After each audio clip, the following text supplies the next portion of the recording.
الرجيم بسم الله الرحمن الرحيم الحمد لله الذي لا يبلغ مدحته القائلون ولا يحصي نعماءه العادون ولا يؤتي حقه المجتهدون الذي لا يدركه بعد الهمم ولا يناله غوص الفتن الذي ليس لصفته حد محدود ولا نعت موجود ولا وقت معدود ولا أجل ممدود فطر الخلائق بقدرته ونشر الرياح برحمته وابتدى بالصخور ميدان أرضه أول الدين معرفة الجبار الصلاة والسلام على السيد المكي المدني العربي القرشي الهاشمي الأبطحي سيد العرب والعجم سيدنا ومولانا شفيع ذنوبنا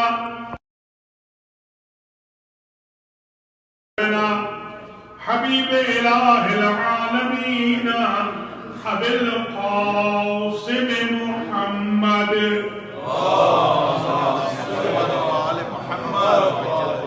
ثم الصلاة والسلام على أهل بيته الطيبين الطاهرين المعصومين المنتجبين الغر الميامين الذين أوهب الله عنهم الرجس وطهرهم تطهيرا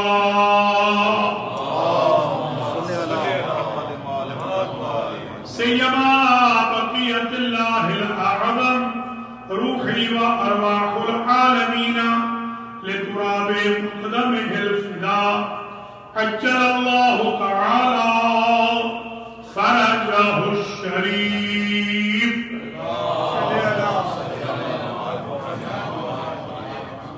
واللعنة الدائمة الباقية الوافرة الكثيرة التامة المتواترة المتوالية على أعدائهم وظالميهم وقاتليهم وغاصبي حقوقهم ومنكري فضائلهم من الآن إلى لقاء يوم الدين أما بعد فقد قال الله سبحانه وتعالى في القرآن المجيد والفرقان الحميد والمصحف الكريم والكتاب العظيم وقوله الحق وهو أصدق القائلين بسم الله الرحمن الرحيم يسألونك عن الشهر الحرام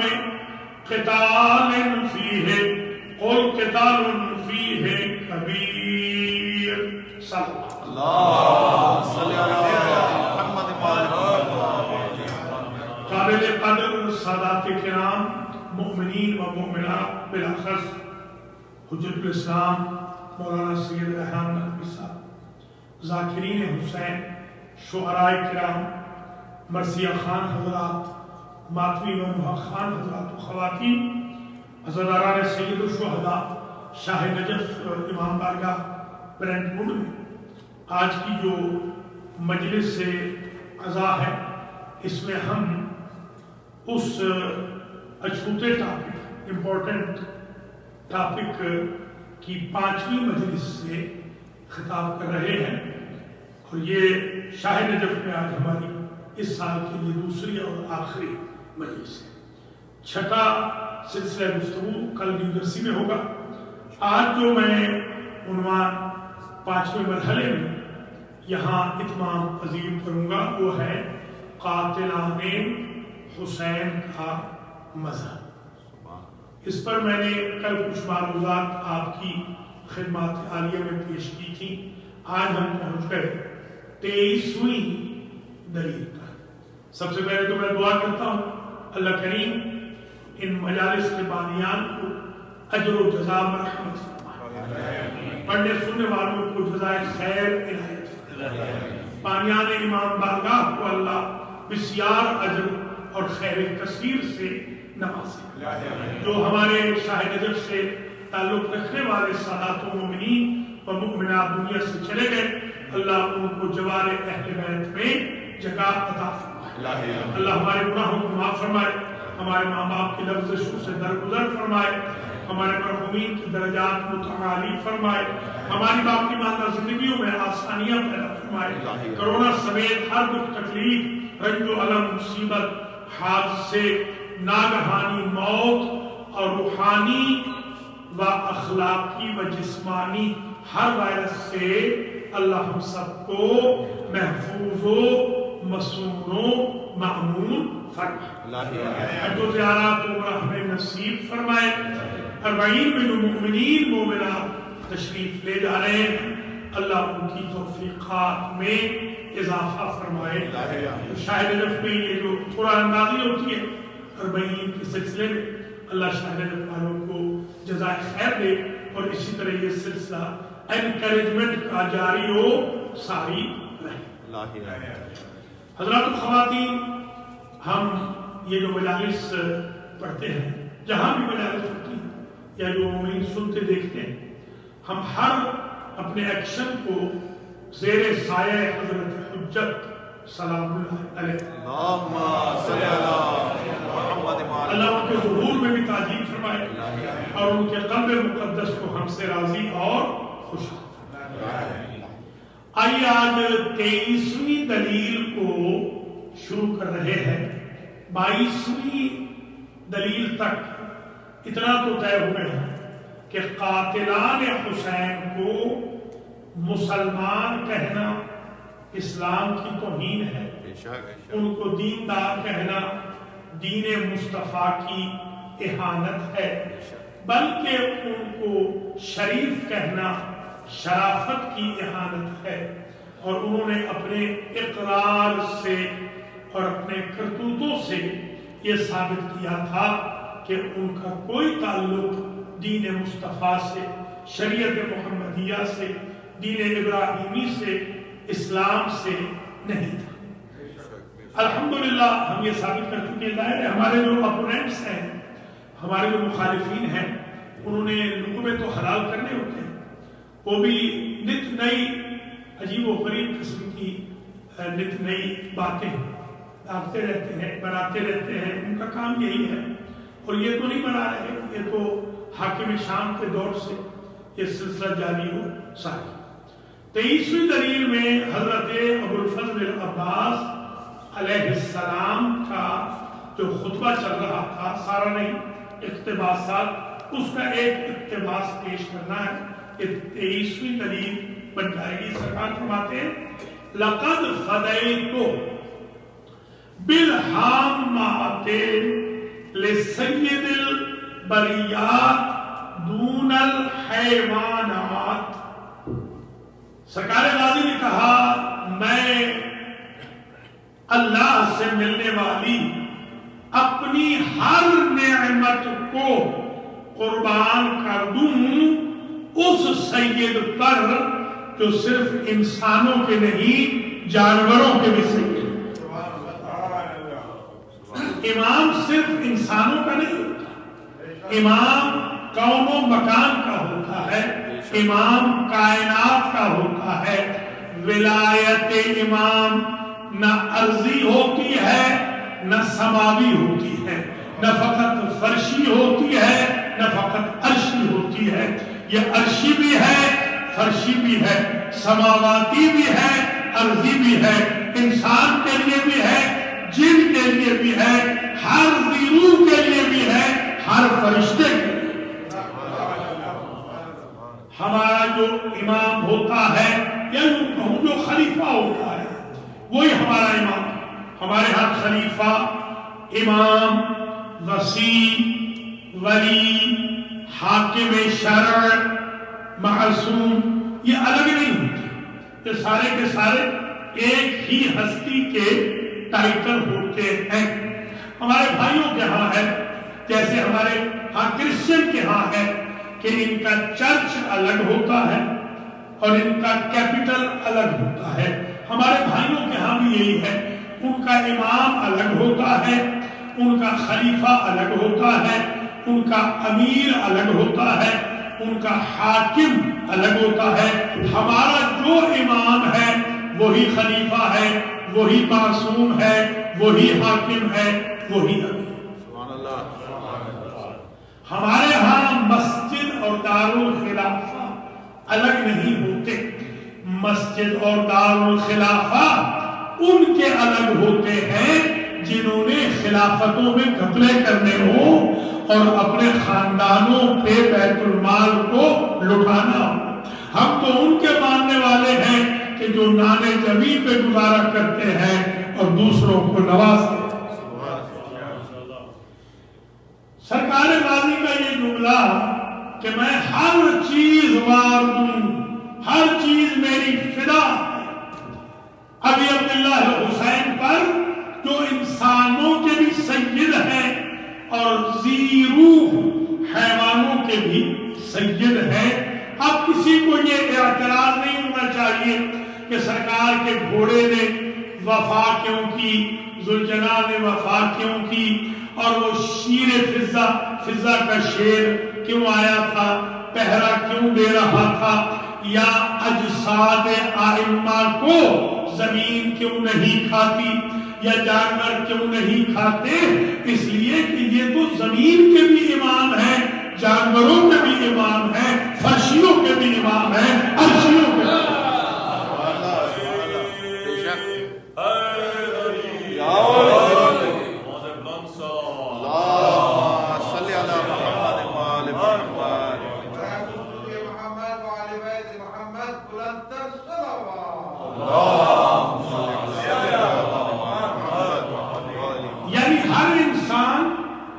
پہ لازم ہے کہ وہ سرکار سید الشہداء کو اپنا سید سمجھے.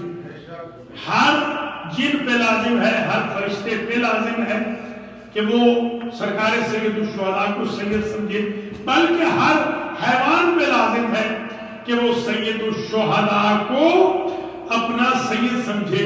اب سمجھ میں آ گئی بات. اب مذہب پتہ چل جائے گا. قاتلان حسین کا مذہب, قاتلان حسین کو اگر آپ انسان کہیں تو حسین کو انہیں سید ماننا چاہیے, اور اگر وہ انسان نہ ہو, اتنے گر جائیں کہ وہ جانور ہو, تو تب بھی انہیں سید الشہداء کو سید ماننا چاہیے.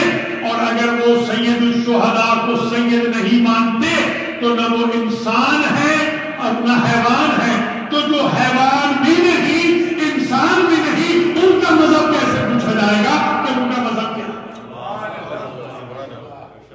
یہ سرکار غازی نے ایک بہت بڑا مسئلہ ہمارا حل کر دیا کہ کویسچنیبل نہیں ہے کہ وہ ان کا مذہب کیا تھا. جانوروں کا کوئی مذہب نہیں ہوتا تو جو جانوروں سے بھی پست ہو اس کا کیا مذہب ہوتا ہے. بل ہم اضل, جو قرآن نے کہا ہے, اولئک کالانعام بل ہم اضل سبیلا, یہ لوگ جو کریکٹر لیس لوگ ہوتے ہیں یہ چوپایوں کے مانند ہوتے ہیں, بلکہ چوپایوں سے بھی پست ہوتے ہیں. لشکر یزید چوپایوں کے مانند نہیں ہے, وہ چوپائے ان سے افضل تھے کہ جو آل رسول سے وفا کر رہے تھے. وہ گھوڑے میں افضل تھے جنہوں نے شہداء کربلا سے وفا کی. وہ اونٹ اور ناقے میں افضل تھے جنہوں نے اسیران کوفہ شام سے وفا کی. ہم کوئی خدا نخواستہ گھوڑے کی پرستش تھوڑی کرتے ہیں. یہ جو لاہور سے میرے بھائی ہیں وہ جانتے ہیں کہ لاہور میں ایک اماریوں کا جلوس ہوتا ہے, یا اگر کوئی چنیوٹ کے علاقے سے ہو تو چنیوٹ میں باقاعدہ ایک جلوس ہوتا ہے. محمل آتے ہیں باقاعدہ, 3 محمل آتے ہیں, 3 اونٹ آتے ہیں, 3 اونٹوں پر باقاعدہ ہودج ہوتے ہیں, پردے ہوتے ہیں. تو ہم اونٹوں کی پرستش نہیں کرتے, ہم ان اونٹوں کو, ان کی نسل کے اونٹوں کو سلام کرتے ہیں, اس لیے کہ ہم وفادار مولا کے وفادار غلام ہیں. تاکہ پتہ چل جائے ہمارے امام سے اگر کوئی زمین وفا کرے تو وہ خاک شفا بن جاتی ہے، کوئی گھوڑا وفا کرے تو سنجرا.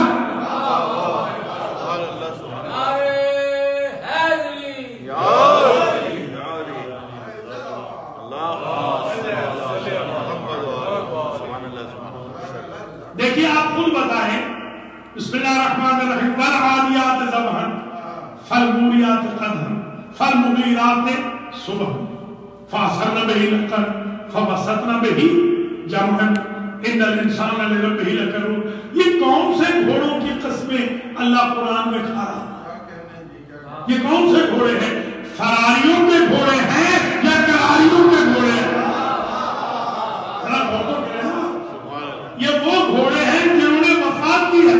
وہ گھوڑے قسم خدا کے قابل ہو گئے جنہوں نے مجاہدوں سے وفات کی. تو یہ ہے تو گھوڑے. آپ لگائیے نا فتویٰ قرآن پر، جبریل پر، خدا پر کہ یہ گھوڑوں کی قسمیں کیوں کھا رہا. دیکھیے ناقہ صالح بتائیے ہے تو جانور، مگر وہ جانور محترم ہے کیونکہ اس نے وفات کی ہے نبی کے ساتھ، نبی کے خاندان کے ساتھ. تو وہ ناقہ قابل احترام ہو گیا اور اللہ کو اتنا پسند آیا وہ ناقہ، فرمایا بناقۃ اللہ وسقیاہا.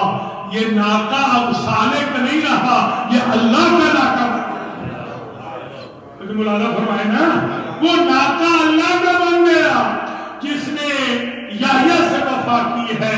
اور اسی طریقے سے جس نے کونچیں کاٹی، آپ کو بتائیں نام لکھے ہوئے، نام کے موجود ہے، میں نے آرٹیکل بھی لکھا تھا.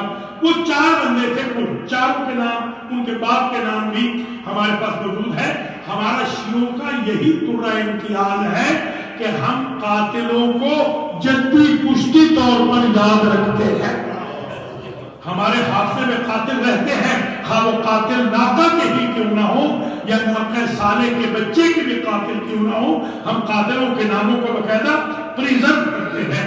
اور یہ بھی ذہن میں رکھ لیں کہ 4 لوگوں نے تو کونچے کاٹی، 4 لوگوں نے تو یہ ظلم کیا. میکسیمم 4 کر لیجئے اور کر لیجئے 4 جنہوں نے ناقہ صالح کے بچے کو ذبح کیا.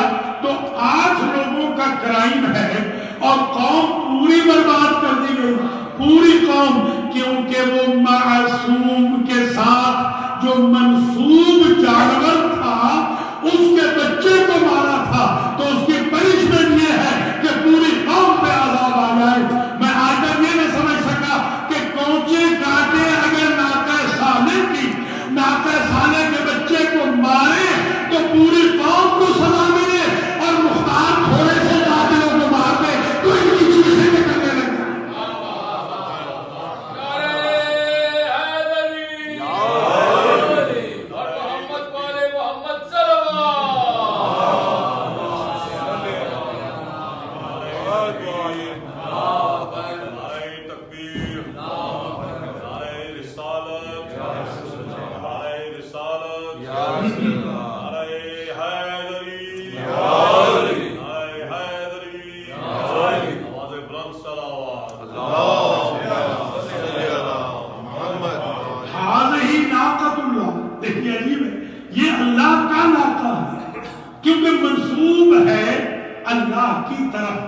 اس لیے وہ ناقہ اللہ کا ناقہ ہے، وہ منسوب ہے اللہ کی طرف. یا میں دوسرے لفظوں میں یہ سمجھاؤں، جو شے اللہ کو متعارف کرائے، جس سے اللہ کا شعور ملے، وہ بن جاتی ہے شعیرت اللہ، اور اس کی جمع ہوتی ہے شعائر اللہ. وَمَن يُعَظِّمْ شَعَائِرَ اللَّهِ فَإِنَّهَا مِن تَقْوَى الْقُلُوبِ. جس سے اللہ کا شعور ملے، اللہ پہچانا جائے، جس سے وہ ہے شاعر اللہ میں سے. اور شاعر اللہ کا احترام دل کے تقوی کی دلیل ہے. وَالْبُدْنَ جَعَلْنَاهَا لَكُمْ مِن شَعَائِرِ اللَّهِ. یہ جو دمبا ہے یا قربانی ہے، اونٹ ہے، یہ بھی شاعر اللہ میں سے ہے. توجہ فرمائیے گا کیونکہ اس سے شعور ملتا ہے. ان الصفا والمروۃ من شعائر اللہ، صفا بھی شاعر اللہ میں سے ہے، مروہ بھی شاعر اللہ میں سے ہے، ان کا احترام واجب ہے۔ میں یہ نہ سمجھ سکا دو پہاڑیاں اللہ کا شعور دیں تو وہ واجب الاحترام ہے، دمبا یا اونٹ اگر اللہ کا شعور دے تو وہ واجب الاحترام ہو جاتا ہے۔ جو شے اللہ کا سینس دے، خواہ وہ بے جان ہو یا جاندار ہو، وہ جمادات میں سے ہو یا حیوانات میں سے ہو، وہ محترم ہے، اس کا احترام حاجیوں پہ ضروری ہے۔ حج ہو نہیں سکتا جب تک شاعر اللہ کا احترام نہ کرے، جب تک جمادات کا احترام نہ کرے تب تک حج نہیں ہو سکتا، جب تک حیوانات کا احترام نہ کرے۔ حاجی چل رہا ہے، حاجی پیچھے ہے، دمبا آگے ہے، جانور آگے آ گیا، انسان پیچھے ہٹ گیا، کیوں؟ اس لیے کہ وہ شاعر اللہ میں سے ہے۔ میں یہ آج تک نہ سمجھ سکا کہ جب جانور مقدم ہے جو شعور الہی دے، جب پہاڑیاں مقدم ہے جو شعور الہی دے، جب حجر اسود مقدم ہے جس سے اللہ کا پتہ چلے، جب مقام ابراہیم مقدم ہے جس سے اللہ کا پتہ چلے، جب چنار کعبہ مقدم ہے جس سے اللہ کا پتہ ملے، حکیم اسماعیل مقدم ہے کہ اللہ کا پتہ دیتی ہے، وہ میزاب رحمت مقدم ہے، اللہ کا پتہ دیتا ہے، مسجد الحرام مقدم ہے، اللہ کا پتہ دیتی ہے، میدان عرفات مقدم ہے، اللہ کا پتہ دیتا ہے، مزدلفہ مقدم ہے، اللہ کا پتہ دیتا ہے، مینا مقدم ہے، اللہ کا پتہ دیتی ہے۔ آج تک میں یہ نہ سمجھ سکا حیوانات و جمادات و نباتات اللہ کا پتہ دے، وہ تو مقدم ہو، انسان مؤخر ہو، اور جو 14 ہستیاں کائنات کو خدا پہچانوائے اور فرشتوں کو بھی معرفت خدا دے، وہ مقدم کیسے نہیں؟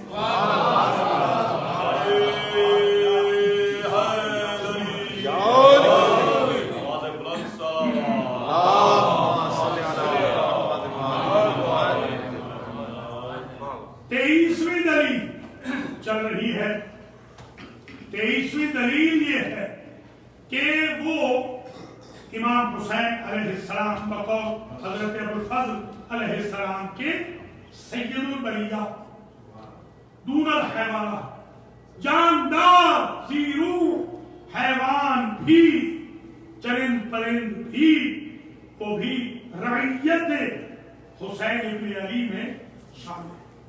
جو رعیت میں شامل نہیں ہے حسین کی، وہ نہ انسان ہے نہ جانور ہے، اس کا مذہب پوچھا ہی نہیں جائے۔ پہلے یہ پوچھا جائے گا اس کی جنس ثابت ہے کہ وہ ہے کیا بلا ہے، اسلام یا مذہب تو پوچھا ہی نہیں جائے۔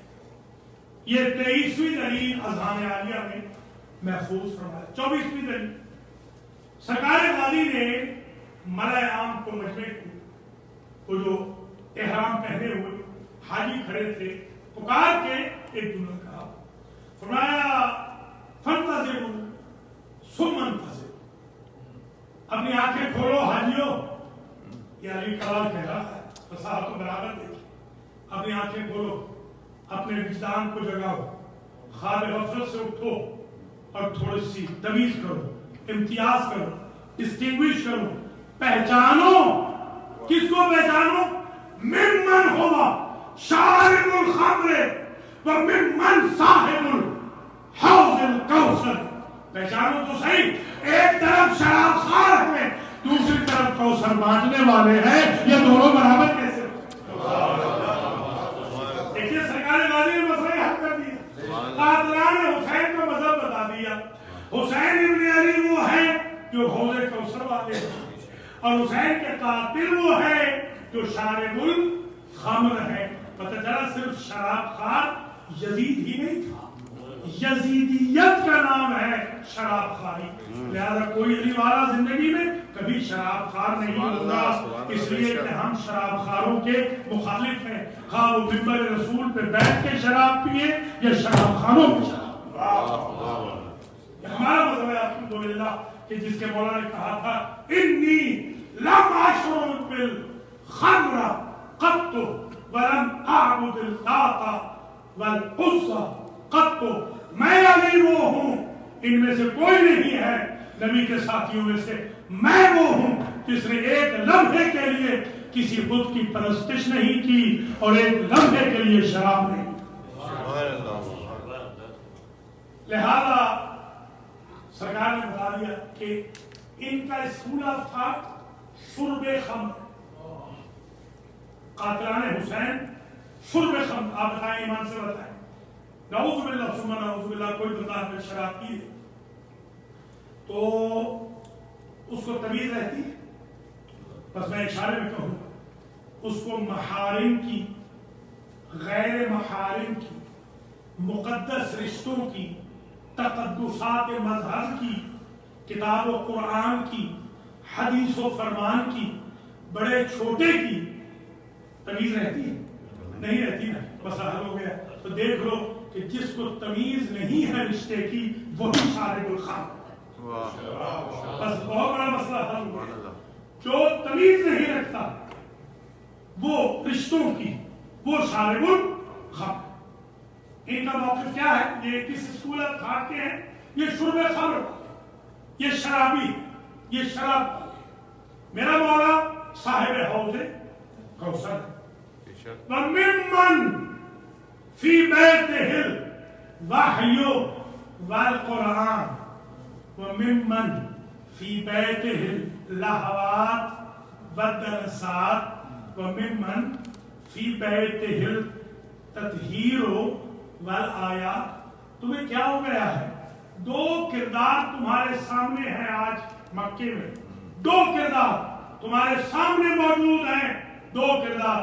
ایک کردار وہ ہے کہ جس کو ہر رشتے کی بھی پہچان ہے، ہر حکم کی بھی پہچان ہے. ایک وہ ہے جس کے گھر میں وحی آتی رہی، قرآن آتا رہا. ایک وہ ہے جس کے گھر میں شیطان آتا رہا، نجاست آتی رہی، لہو و لعب آتا رہا. ایک وہ ہے جس کے گھر میں تنجیس ہے، نجاست ہے. ایک وہ ہے جس کے گھر میں تطہیر ہے. ایک وہ ہے جو احانت آیات کرتا ہے. ایک وہ ہے جس کے حق میں آیتیں نازل ہوتی ہے. یہ دونوں برابر ہو سکتے ہیں. 7 ہجری کے حج کے موقع پر جناب وہ جو حاجیوں کو پانی پلانے کا دن ہوتا ہے، اس دن یعنی 8 کو سرکار غازی نے سب کو بتا دیا. 8 کو یعنی 8 ذی الحج کو 60 ہجری میں سرکار نے کلیئر بتا دیا کہ یہ 2 شہزادے نہیں، یہ 2 انڈیویجول نہیں، یہ 2 آئیڈیاز ہیں، یہ 2 تھیالوجیز ہیں، یہ 2 پریکٹسز ہیں، یہ 2 اسکولز آف تھاٹ ہیں. ایک اسکول آف تھاٹ شارب الخمر کا ہے، ایک صاحب حوض کوثر کا ہے. ایک وہ ہے کہ جو صاحب الوحی والقرآن ہے، اور ایک صاحب تکذیب وحی والقرآن ہے. ایک صاحب تطہیر ہے، ایک صاحب تنجیس ہے. ایک منکر آیات ہے، ایک وہ ہے جس کی قرآن کی آیتیں مدح سرائی بھی کرتی ہیں، قصیدہ خانی. یہ دونوں اسکول آف تھاٹ بتانے کا یہی مقصد کہ کل کوئی نہ پوچھے 1400 سال کے بعد کہ قاتلان حسین کا مذہب کیا تھا. اب آپ کو بتائیے شارب الخمر کا کیا مذہب ہوتا ہے؟ اس کا کیا مذہب ہوتا ہے جو مکذب وحی ہو؟ اس کا کیا مذہب ہے جو مکذب قرآن ہو؟ اس کا کیا مذہب ہے جس کے پاس لہو ہی لہو ہو، لعب ہی لعب ہو، نجاست ہی نجاست ہو؟ ایسے لوگوں کا یہ کہہ سکتے ہیں کہ یزیدیوں کا مذہب تھا نجاست، یزیدیوں کا مذہب تھا انکار وحی، یزیدیوں کا مذہب تھا انکار قرآن، یزیدیوں کا مذہب تھا مسجدوں کے اندر شراب خواری کرنا. آج 1444 ہجری میں کوئی ایک مسلمان بتا دیجیے. سب سے زیادہ بہتے ہوئے مسلمان تو یہی ہے نا جو حرم کے اوپر قبضہ کیے ہوئے ہیں. ان میں سے کوئی بتا دیجیے کہ جو کعبے میں یا مسجد میں شراب پیتا. تو یزیدیوں میں تو اتنی شرافت بھی نہیں تھی جو ان پلیدوں میں ہے. اتنی بھی اس میں تو شرافت نہ تھی. وہ تو کھلے بندوق کیپٹل آف اسلام میں اٹھا کے دیکھیے ان کی اپنی کتابیں بھائیوں کی. کیپٹل آف اسلام میں کھلے بندوق، کسی پرمٹ کی ضرورت نہیں تھی. کھلے بندو شراب بکتی تھی. تو اب اسکول آف تھاٹ سمجھ میں آ گیا کھلے بندو کہاں شراب بکتی ہے, جہاں مسلمان رہتے ہیں یا غیر مسلم رہتے ہیں. یہی دلیل ہے کہ ان کا اسلام سے کوئی تعلق نہ تھا, ان کا مذہب اسلام نہیں. بات یہ نا خاصہ تو پھر کلمہ پڑھتے ہی رہتے ہیں. آپ کو علم ہے کہ آج بھی بہت سارے ایسے لوگ ہیں جو بات لینا خاصہ مسلمان.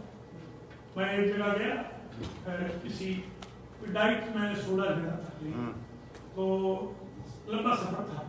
تو وہ ایک لڑکی مجھے کہنے لگی کہ میرا جو مخص ہے اس نے آپ کے پیسے دے دیے. میں کہ ایسے تو ہم احسان لیتے نہیں, ہم شیعہ ہیں, ہم سور بچھا کر کے احسان لیتے ہیں, پتہ چلے کہ وہ کون ہے ملوا دیں. تو وہ اوپر آئے دہلی سے, تو میں نے ان سے کہا کہ سر آپ مجھے جانتے ہیں؟ میرا نام یہ ہے. میں آپ کو جانتا ہوں, آپ کا یہ نام ہے. تو قبلہ کہہ کے میں پکارا, قبلہ کو ہمارے لوگ زیادہ تر پکارتے ہیں. تو میں نے ان سے کہا کہ حضور میں تو چلو جو بھی آپ فرمائے آپ شیعہ ہیں. تو کہنے لگا سیگے, یہ لاہور والے سمجھیں, سیگے مطلب ہوتے تھے, اندازہ ہمیں سیگے والے نہیں چاہیے, ہمیں ہینگے والے چاہیے. یہ میں آپ سے بھی کہہ رہا ہوں, اپنے بچوں کی تربیت سیگے پہ نہ کیجیے گا, ہینگے. ہم انشاءاللہ ہمیشہ شیعہ تھے, شیعہ ہیں, شیعہ رہیں گے. قیامت تک ہماری نسل میں کوئی سیگے والا نہیں آئے گا, ہینگے والا. اس لیے اپنے بچوں کو لائیں گے, بچوں کو کمپیوٹر میں بٹھا رکھا, اور بوڑھے بوڑھے آ جاتے ہیں. ہم تو اب بوڑھوں کے بعد بھی ہوتے بچوں کو.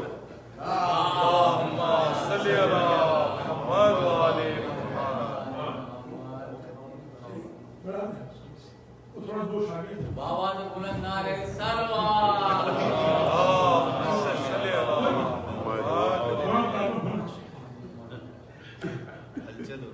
چلیے اللہ تعالیٰ آپ کو زندہ و سلامت رکھے.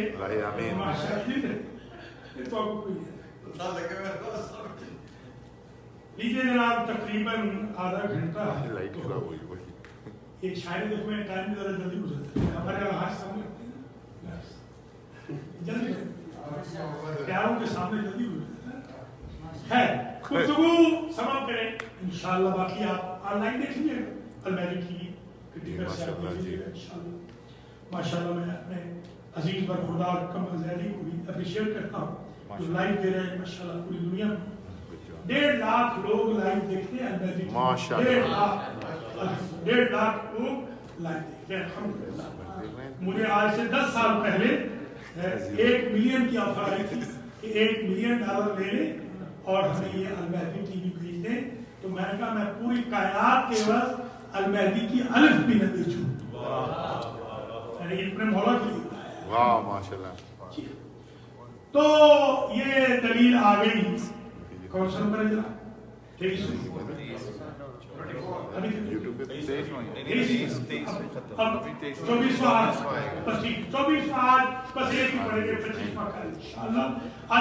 ذرا حضرت یہ 24واں ہے کہ جس میں سرکار نے 2 اسکولز آف تھاٹ کو باقاعدہ وضاحت کر کے الگ الگ فرما دیا. اب آ جائیے 25ویں دلیل.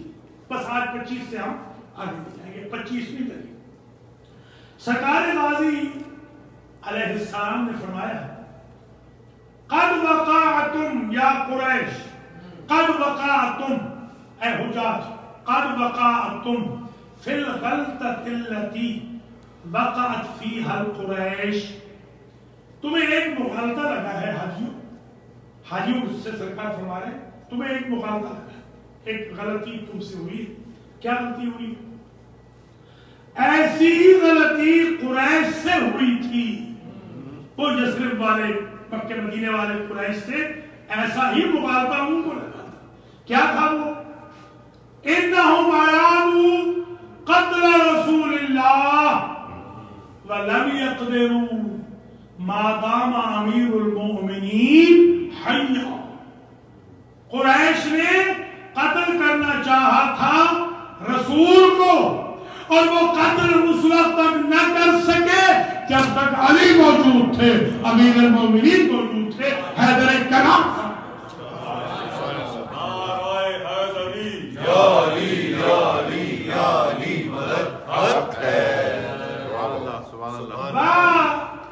انکم اور تم نے اردتم قتل ابن بنت رسول اللہ دین ختم ہو جائے. اور تمہیں یہ غلط فہمی ہوئی کہ تم ابن بنت رسول نواسہ رسول کو مارنے کا ارادہ رکھتے ہو. وہ تو موافق نہ ہوئے کیونکہ علی موجود تھے. فکیف تقدرون علی قتل ابن بنت رسول اللہ ما دمت حیا. تم میں مجال نہیں، جب تک عباس زندہ ہے تم حسین پر ہاتھ اٹھا نہیں سکتے. یہ ایک مسئلہ اور ہے کہ سرکار نے یہ جو ریزمبلنس دی ہے، یہ جو ریزمبل کیا ہے، یہ جو وجہ شبہ ہے، شباہت کی وجہ، ریزمبلنس کی ریزن، وہ بتائے کہ تم ہو قریش کی طرح، تم ہو قریش کی طرح، میرا مولا ہے رسول کی طرح، میں ہوں حیدر کرام کی طرح. وہ قریش کے بارے میں آیا ہے باقاعدہ، وَهَمُّ بِمَا لَمْ يَنَالُوا. قرآن نے باقاعدہ کہا ہے کہ کچھ لوگوں نے طائف میں زہر کا پیالہ پلانا چاہا تھا حضور کو، وہ دودھ میں زہر ڈال کر، اور وَهَمُّ بِمَا لَمْ يَنَالُوا، اللہ نے بچا لیا اپنے نبی کو، اللہ نے بچا لیا. اور ان کے بارے میں قرآن کہتا ہے کہ وہ ظاہری طور پہ تو مسلمان تھے مگر وہ کافر تھے، اس لیے کہ انہوں نے ارادہ کیا تھا قتل رسول کا. فرزند رسول کا یہ وکیل بتا رہا ہے، یہ امبیسڈر بتا رہا ہے، یہ سرکار کا ترجمان بتا رہا ہے کہ جس طرح قریش نے جب ارادہ قتل رسول کیا وہ کافر تھے، جو یزیدی آج ارادہ قتل ابن بنت رسول کر رہے ہیں، یہ تم سارے کے سارے کافر ہو. تو جب ارادہ کر کے مکے والے کافر ہو گئے تو کربلا والے قتل کر کے مسلمان کیسے؟ یہ سرکار غازی مسئلہ ہے. بہت بڑی دلیل یہ آگئی، 25ویں دلیل کہ وہ دائرہ اسلام سے خارج تھے، کہ جنہوں نے قتل ابن بنت رسول کا ارادہ کیا تھا. تو جنہوں نے تھیوری کی جب وہ کافر ہے، تو جنہوں نے پریکٹیکل کر لیا وہ مسلمان کیسے؟ بس تقریر یہاں پر تمام ہو گئی. اللہ کریم آپ اجر و جزا دے، اور خاص طور پہ جو آپ یہ زیارت امام حسین کے لیے مارکیٹنگ کرتے ہیں، یہ بہت بڑی بات ہے. اللہ اس کا بھی آپ پردے دے گا. ایک کتاب ہے نور العین فی زیارت المشی الی زیارت الحسین. میں نے اس کتاب کا ترجمہ کیا تھا آلموسٹ کوئی 25-26 سال پہلے. میں 15 دن تک اپنے گھر میں رہا گاؤں میں. 15 دن میں میں نے اس پوری کتاب کا ترجمہ کر دیا تھا. چھپ تو نہیں سکا، بہت بڑی کتاب ہے. سب سے معتبر کتاب زیارت امام حسین کے لیے یہ ہے جو آیت اللہ استباناتی نے لکھی. اس میں وہ ایک روایت عجیب لکھتے ہیں کہ ہر خطوہ پہ لکل خطوتن، ہر خطوہ پر، ہر آدھے قدم پر ثواب حج ملے گا جو حسین ابن علی کی زیارت. ہر آدھے پورے قدم پر 2 حج. اور خود زیارت حسین کے بارے میں کہا جو ایک مرتبہ زیارت حسین کر لے اسے 2 لاکھ حج کا ثواب ملے گا، 2 لاکھ عمرے کا ثواب ملے گا، 2 لاکھ گناہ اس کے بخشے جائیں گے، 2 لاکھ درجے اس کے بلند. اس لیے ماشاءاللہ بہت اچھا ہے. ہمارے افتخار میں بھی لے جاتے ہیں قافلہ، اللہ ان کو بھی جزا دے. ہمارے حاج بھی ماشاءاللہ بڑا کام کر رہے ہیں. ہمارے نقوی برادران بھی اللہ تعالیٰ آپ کو سلامت رکھے. یہ بہت اچھی چیز ہے. البتہ یہ میں ہمبلی ریکویسٹ کروں گا ایک آپ کے ادنا خادم کی حیثیت سے کہ جس جگہ سے کوئی آتا ہے وہاں کی خوشبو ہونی چاہیے. یہ نہ ہو کہ اکڑ پیدا ہو. ایک صاحب زیارت سے آئے اس سال اور وہ آتے ہر ایک کو کر دیتے. میں نے ان سے پوچھا کہ کیا سے کریں، زیارت نہیں کریں. میں سبحان اللہ، زیارت کرنے کے بعد گالیاں دوں گی یا گناہوں کی معافی مانگ گیا. یہ اکڑ پیدا نہیں. یہ نماز پڑھ لی تو اکڑ، تہجد پڑھ لیا تو اکڑ، حج کر لیا تو اکڑ. استغفر اللہ. انکساری سے کھاتی ہے. ماتم بھی میرے عزیز و جوان ماتم سے اکڑ پیدا ہو رہی ہے تو یہ حسین کے لیے نہیں. حسین کے لیے ماتم وہ ہے جو اللہ کی کتاب فرمان.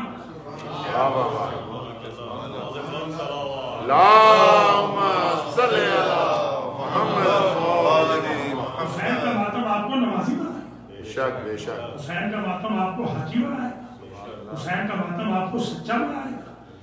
حسین کا ماتم آپ کو متقی بنائے گا. ماتم حسین آپ کو ماں باپ کا فرمانبردار بنائے گا. ماتم حسین آپ کو خوش اخلاق بنائے گا. ایسے تو نہیں. خود سے پوچھا کسی نے خواب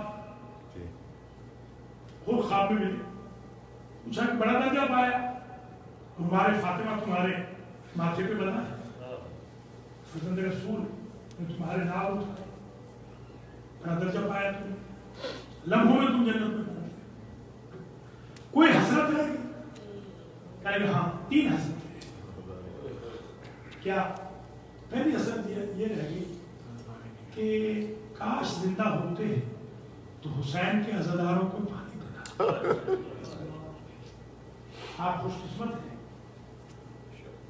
یہ جو موقع آپ لگا رہے ہیں یا یہاں پر آپ نظر و نیاز و سبیل کا اہتمام کر رہے ہیں آپ خوش قسمت ہیں. یہ حسرت حر ہے. دوسری حسرت فرش عذاب پہ بیٹھ کے حسین ابن علی کو زیادہ روتے. جب رونے کا وقت آیا تو چل بس. تیسری حسرت کثرت کے ساتھ محمد و آل محمد پر درود بھیجنا. یہ 3 حسرتیں ہیں حر کی. آج میں مسائب میں صرف 4 جملے کہوں گا. 2 جملے ربط مسائب کے ہیں اور 2 جملے اہل مسائب کے. بہت طویل دیر نہیں ہوگا. ربط مسائب میں 1 جملہ کہوں گا. اسے ذرا لوحے پہ لکھ لیجیے. میں جب قم میں طالب علم تھا اور ساتھ میں استاد بھی تھا میرے ایک شاگرد شہید ہوئے اصفہان. مجھے سپاہ پاسدار والوں نے بتایا کہ ماں کہتی ہے شہید کی کہ استاد جنازہ پڑھا. وصیت تھی میرے بیٹے. میں اپنی آدھی کلاس لے کر وہاں پہنچا. تقریباً کوئی 40 کے لگ بھگ طلبہ لے کر میں وہاں پہنچا. کلاس تو 300 کی تھی 350 کی. 40 کے لگ بھگ میں لوگ لے کے وہاں گیا. بس لے کر گئے تھے. وہاں پہنچے تو ایک عجیب واقعہ وہاں مشہور تھا. یہ واقعہ یہ تھا کہ ایک بہت بڑے تاجر تھے اسی زمانے کے اصفہان کے. جوانوں نے سوچا کہ ایک عشرہ حسین بن علی کا ہم مرکزی قائم کر دیں کہ سارے تقیہ جات حسینیہ جات امام بارگاہ مساجد سے مراکز سے مجمع اس ایک میدان میں آ کر وہ مرکزی عشرہ سنے دیکھے مرکزی ماتم لائے. جوانوں نے ڈیسائیڈ تو کر دیا. سوچا کہ پیسے کہاں سے آئیں گے تو کہنے لگے کہ فلاں تاجر ہے سنا ہے ہر امام بارگاہ کو وہ پیسے دیتا ہے نیاز حسین تو ان کے بچت دیں. چلے گئے. جب وہاں پہنچے کہا کیسے آئے ہو جوانوں؟ کہا ایک مرکزی عشرہ امام حسین کا قائم کر رہا ہے.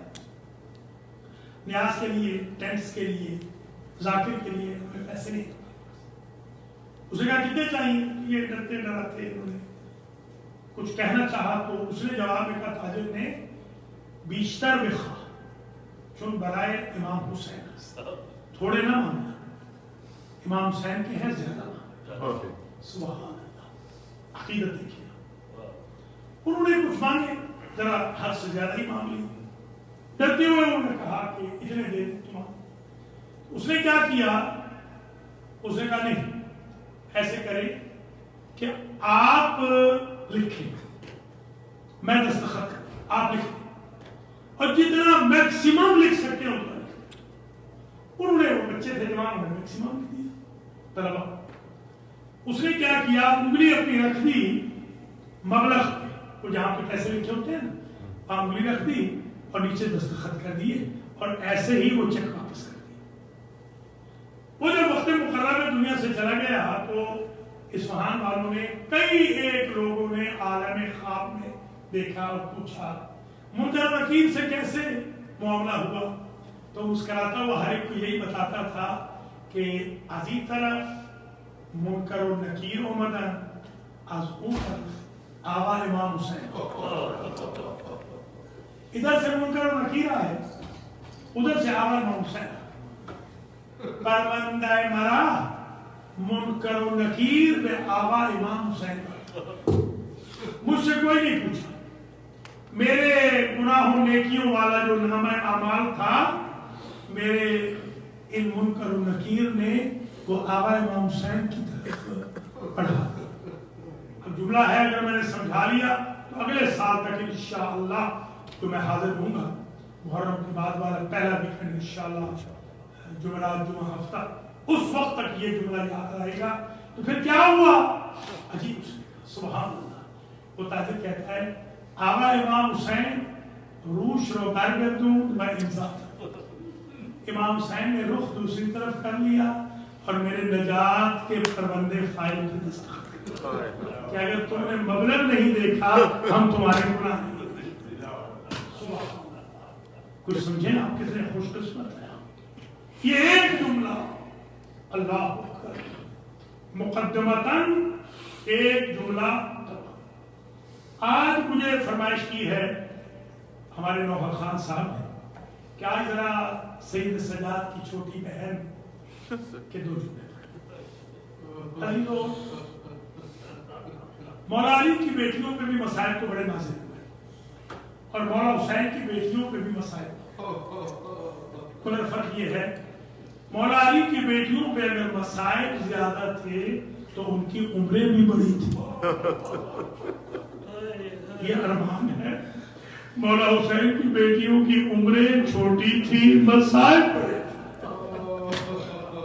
سبحان اللہ، سوائے ہمیں آل محمد کی حسین میں آپ نے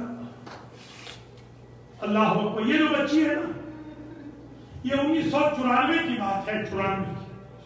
میں الخوئی میں محرم پڑھ رہا تھا، پھر میں نے آخری مجلس پڑھی تھی آستانہ زہرا اور فرمائش کی تھی ان لوگوں نے کہ آئے ذرا بی بی سکینہ کے مسائل پڑھے، تو میں نے ایک روایت دیکھی تھی، سن لیجیے ذرا، کہ بی بی سکینہ کا جو نام تھا وہ تو تھا فاطمہ، مولا امام حسین کی ساری بچیوں کے نام فاطمہ، سارے بچوں کے نام علی، ان کا لقب تھا سکینہ۔ یہ کہاں تک میں نے جب دیکھا مقتل کی روایتوں میں تو کربلا سے آگے مجھے لقب سکینہ نہیں ملا، کربلا کے بعد یہ رقیہ۔ آج بھی بی بی کی قبر پہ آپ جائیں، اللہ لے جائے آپ کو، لکھا ہوا ہے ھذا قبر سیدہ رقیہ بنت الحسین، یہ رقیہ کی قبر ہے جو حسین کی بیٹی۔ اب میں جو جستجو میں پڑ گیا، یہ 94 کی بات ہے، آخری مجلس الوداعی مجلس کے، یا اللہ یہ کیا معاملہ ہے؟ کربلا میں یہ بچی ہے سکینہ، کربلا کے بعد آج تک یہ بچی ہے رقیہ۔ تو میرے ذہن میں ایسے خیال آیا کہ منجد دیکھو، المنجد ڈکشنری دیکھو۔ اب جو ڈکشنری دیکھی، سکینہ یا سکینہ وہ چھوٹی، اگر سکینہ ہو تو وہ چھوٹی، سکینہ ہو تو وہ جو پرماننٹ سکون کا سبب ہو کسی کے لیے، اسے کہتے ہیں سکینہ۔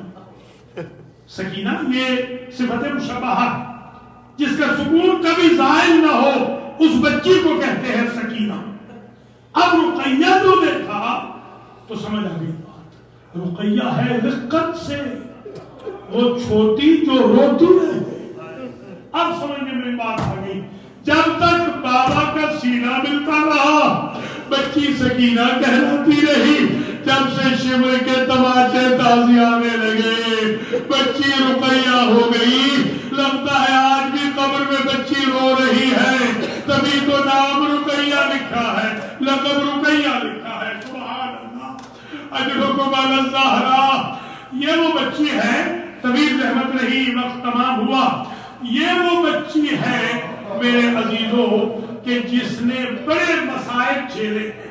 مثلا ایک جملہ سن لیجئے، یہاں میں نے آج تک نہیں پڑھا آپ کی خدمت میں، کہ جب یہ قافلہ جا رہا تھا نا 11 محرم کو، تو یہ بچی کھڑی ہو گئی تھی باپ کے قاتل کے سامنے، اور بچی نے کہا تھا شیبر ساری بیویوں کو کوفہ و شام لے جا، مجھے یہی چھوڑ دے۔ کیوں؟ میری 3 حسرتیں ہیں۔ بیوی تیری کیا حسرت ہے؟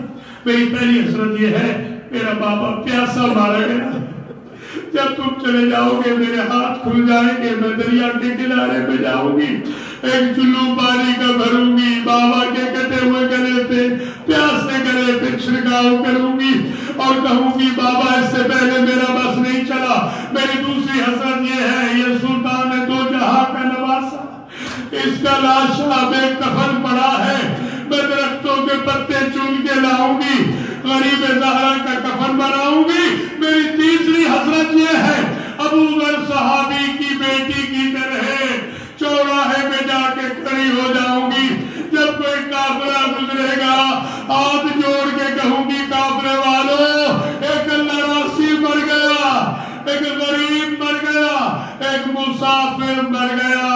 یہ وہ بچی ہے تماچے کھاتی ہوئی کوفہ میں آئی، تازیانے کھاتی ہوئی شام میں آئی، یہی وہ بچی ہے میرے عزیزو کہ جس نے جب بابا کا سر ملا تھا نا، بس یہ آخری جملے ہیں، بابا کا سر ملا تو بچی نے بین کیے۔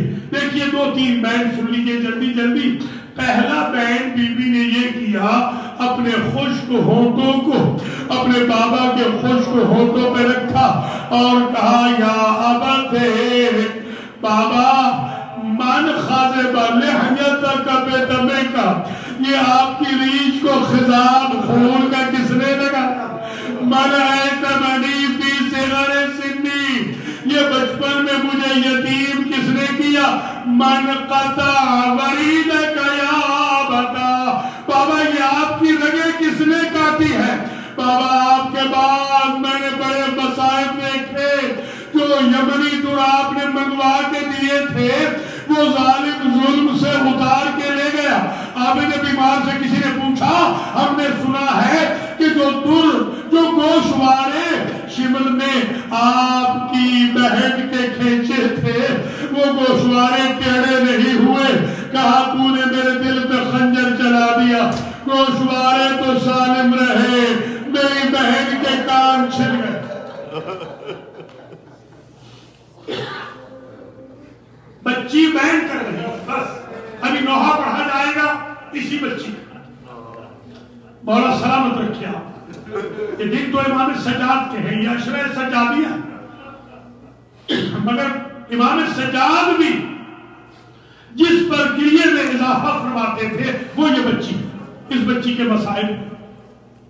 میں نے یہاں تک بھی روایتوں میں دیکھا ہے کہ جب بچی مر گئی تھی تو اپنی عبا میں لپیٹا تھا، جس کے بابا کے لیے کفن نہ ملا اس کی بہن کو کون کفن دے گا؟ برداشت کر سکے تو میں ختم کروں گا اس عجب بہن کی۔ یہ بہن فارسی والوں نے لکھا، یہ پہلے سن لیجئے شاید اس سے آگے میں نہ جاؤں۔ پیاس کی کل 4 قسمیں لکھی ہیں، ارباب مقاتل نے 4 قسم پیاس کی، تھرسٹی۔ لکھتے ہیں پہلی قسم یہ ہے کہ انسان کے جوف دہن میں آگ لگ جاتی ہے، بخارات نکلتے ہیں جوف دہن سے۔